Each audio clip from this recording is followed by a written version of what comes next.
Good afternoon and welcome to Johnson-Haygood Stadium for this week's press conference. The Citadel will take on Mercer right here at home at Johnson-Haygood on Saturday, September 20th as a 2 p.m. kickoff for Parents Weekend. We have with us Coach Drayton to discuss the game. Thank you. Good afternoon, everyone. I tell you what. On Sunday morning, the sun came up, and in the words of Buddy Pugh, legendary coach at South Carolina State, all sickness isn't death. So we were able to get up, get in front of our team, and tell the truth. We are a truth-telling program. Things we did poorly on offense, well, and really as a team, we didn't start fast, right? And that's one of our goals. We want to do that. Offensively, we have to win first and second down in order to have the opportunity to convert on third down. We had 3 5-and-outs. It's going to be hard to win a ball game when that happens. And we had 30 missed assignments, and that is not a staple of who we want to be. Defensively, we gave up the big play. Special teams-wise, we had missed opportunities. We saw things that they did in the special teams game that we did not or was unable to take advantage of. But once again, going back to Coach Buddy Pugh, all sickness isn't death. Let me tell you what we did well. In the 2-minute drive at the end of the game, we had a 99-yard drive where our offense operated 2-minute very functionally. They did a great job with that. On defense, if you look at the totality of the day, without giving up the big play, we were 4 of 13 on third downs. All right, that leads to successful play and successful defense. We are 5th in the country in getting sacks. On special teams, we average that is a net punt, 44.8 yards per punt. And this past week, versus a dangerous returner, we gave up 0 return yards. So that's positive. And we're going to build on the positive, and we're going to stay positive. Someone asked me after the game, am I discouraged? No, I'm encouraged. Our team is encouraged. And that was the message on Sunday. Listening to Pete Carroll, I have some friends still with the Raiders who are under his tutelage. They're like, Mo, this guy is the most positive human being on the planet. You can learn from that, and my family would say the same, especially my daughter. All right, so we're going to be positive. We're going to accentuate the positiveness that's coming from this game, so it can propel us into our next game. I will say this, positive note: we're first nationally in penalties. And I can at least speak for 3 penalties. They were on me because I took a delay of game because I wanted more room for our punter. So having said that, I'm opening up questions to this past game and the game we have coming up against nationally ranked Mercer Bears. You talked on the kind of conversion downs, and then last week you also talked about the red zone. Kind of how would you assess how the defense did in the red zone this week? Yeah, so defensively, I mentioned we gave up the one big play, which they were able to get a score on. The game's 23-13, you -7. You know, we're in the ball game. Red zone, our guys are fighting. They're chipping away at the big oak tree each rep we get, and I'm pleased with it. I'm never satisfied, but I'm pleased because we have put them in some tough situations, and they don't care what the situation is. They run out on the field, and they're playing that next down like it's their last. So I'm okay with our red zone defense right now. Do I want more? Yes. If you ask a football coach who's totally satisfied, then he's probably not going to be a football coach for long. So I'm not satisfied, but I'm okay. We can get better. What about red zone offense? I know we've talked about this before, finishing drives. You talked about third down conversions. What do y'all need to do to finish these drives, and what do you do in practice to do Well, the first thing we got to do, based upon the stats I just gave you on third down, before we even get to the red zone, we have to win first and second down. If you win first and second down, now third down is manageable, and then we'll just matriculate the ball from there, whether it's a three-pointer, using a basketball reference, or whether we actually score a touchdown. Mo, you were wanting to get a little bit more production out of your running backs. How did they do? How did they look? Was that better than what you saw? And then could you also talk a little bit about the defensive line and the pressure you guys have been able to get on the quarterback and what's kind of been the key there? Yeah, so the first question was talking about getting the running back run game going. Let's understand this. Our opponent who we face, they're on scholarship too. And that defensive front, Rivals, is not as good, in my opinion. It's not as good as what we saw week one, but the defensive front we just faced, those two ends that look like commas, they're pretty darn good. So it was difficult trying to find our run game, whether it was through the running back, whether it was through the quarterback, whether we tried misdirection, whether we tried reading some of those guys who were able to penetrate. So it was tough getting it going. We were able to find something late. Now, you could chalk that up to the human being because they may have made some subs when we were able to get some positive yardage. But let me tell you, that was a good team we faced. They're definitely in the top two teams of their league. They're in that league right now with Tennessee Tech, who will be joining the SoCon. I believe both those teams are playoff teams. Now, you also asked, speak about our defensive line play.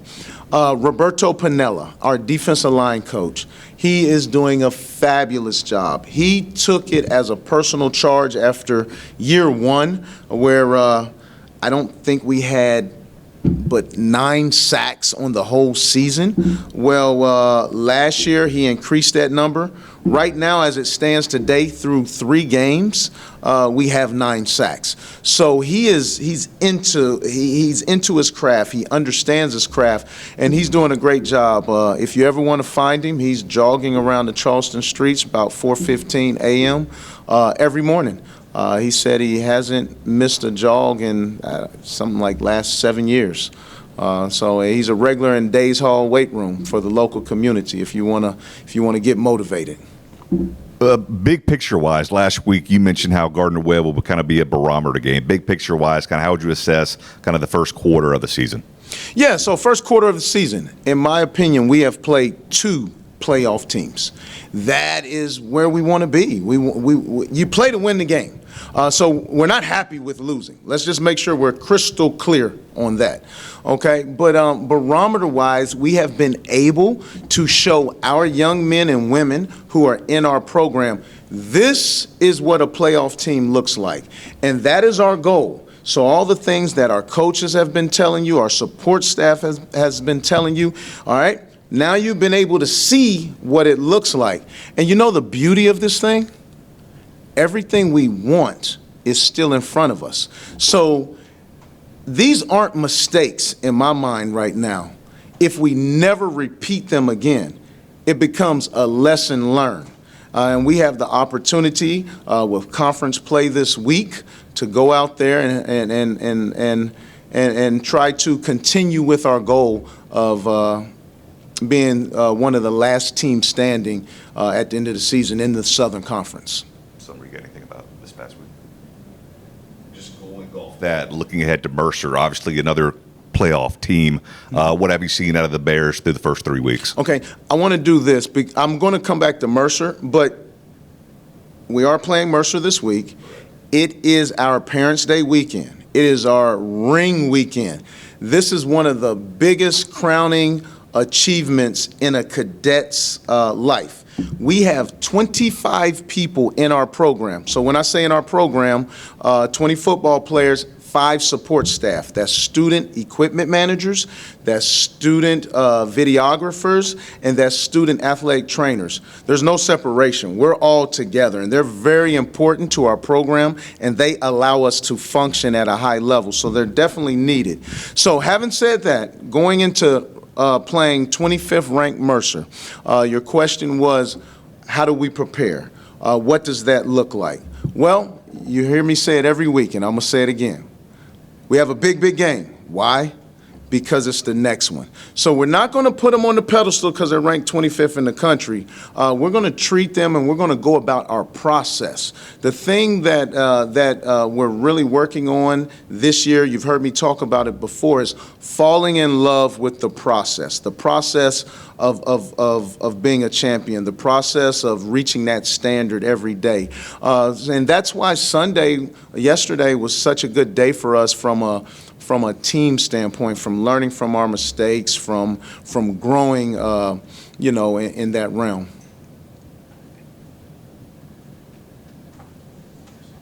Just looking at the matchup with Mercer, I think they started a true freshman last week, right? Did they?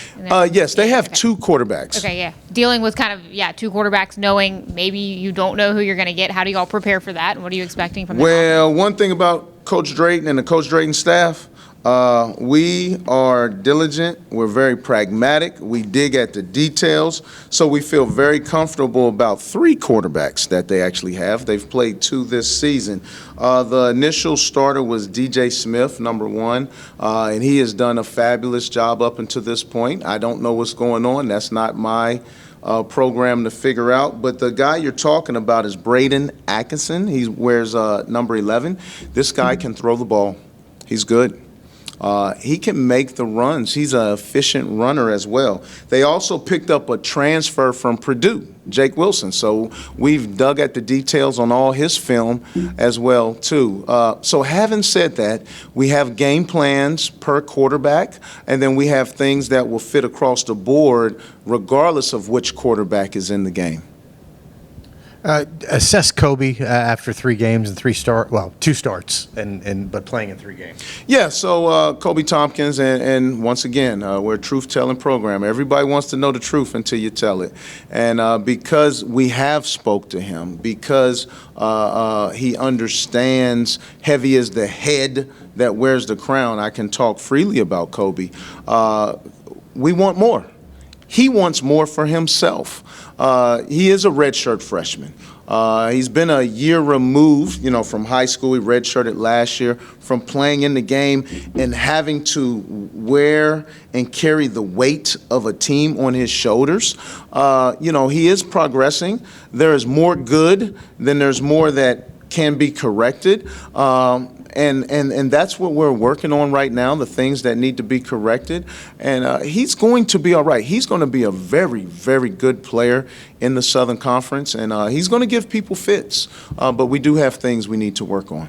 Outside of getting off to maybe a better start, what do y'all need to do Saturday to go to 2-0 in the conference? So, and we get this question every week. So these things don't change. I'm going to give you the things that don't change, and then I'll give you the things that's applicable to Mercer. The things that don't change, we have to start fast. We have to win the middle 8, and we have to finish, okay? Other things that don't change. On offense, we have to have ball security. You can't have the ball on the ground. And being an option outfit, sometimes that does happen, okay? We have to have ball security. On defense, we have to have ball extraction. We got to create some turnovers. We didn't create any turnovers this past game. And we have to give a young offense or offense led by a young leader, whether it's Kobe or whether it's Quentin, we have to give them more opportunities. So ball extraction is key on defense. And special teams, quite frankly, Coach Tony Coaxum and myself, we're not happy with special teams. Why? Because there's a standard we set in year 1 and year 2 of creating plays, and we haven't been able to do that yet. So special teams-wise, we're challenging our special teams players. It's time. Block kicks, big returns, things of that nature. We haven't asked in a couple of weeks. Where are Dustin and Corey at as far as coming back to play? Yeah, so both of them are in protocol. They're doing everything that we ask of them to get back and to be ready to play. It is our hope.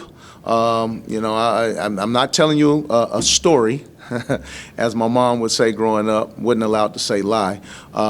It is our hope that they will be back before the end of the season. But I can tell you, they're working hard at it.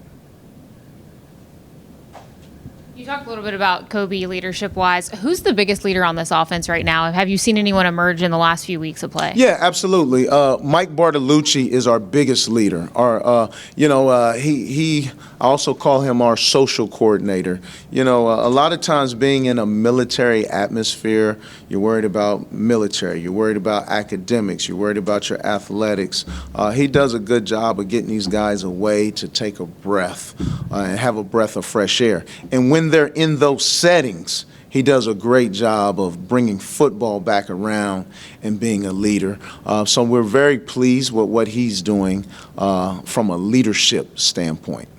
How nice is it, to have a guy, obviously your center, right, or an Yes. offensive lineman leading that offense like that, being a vocal leader? Because a lot of times people think it's the quarterback, right? But how does that kind of change it? So the question was, how nice is it to have Mike as a vocal leader who's on the offensive line when typically your quarterback is your vocal leader? Well, in our instance, our quarterbacks are a redshirt freshman and a sophomore. So having that luxury of having a guy up front who understands the checks, who can put us in protections, to lead a group of 5 at his position group, everyone else has no choice but to jump on the bandwagon and follow his lead. So we're happy with that. That's a great question. How can you get more explosive plays, more chunk plays out of the offense? Yeah, so the question was, how do we get more explosive plays, more chunk plays? I can tell you this, it's based upon what the defense is giving us. It's based upon personnel. Once we dig at the details and we see what they are playing and who the human beings are that's actually playing it, that will dictate when you take your shots, and the results normally end up in a big play if it's calculated and done the right way. So hopefully I answered your question. Coach, we appreciate your time. All right, thank you. Appreciate you.